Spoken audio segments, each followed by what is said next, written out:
Hello friends, welcome back to the new video.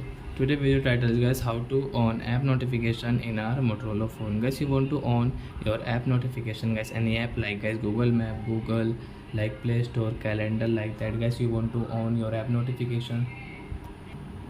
So friends, you can on your app notification. In this video guys, I am going to show you guys how to on app notification. So first of all guys, open your phone setting to on your apps notification. Then guys, click on your apps notification setting. Guys, you can see your notification. So guys, tap here and guys scroll, and guys you can see your see all app. So as you can see your all app from here. So which app notification guys you want to on. So as you can on from this right side guys, tap here this icon. Then guys, this icon will red means guys your app notification will on in your Motorola phone guys. So as your app notification will on, then as you can see your app notification in your screen.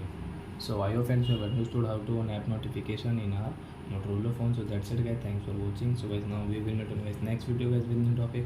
Before going guys, please go and like my video, subscribe my channel. Bye bye friends.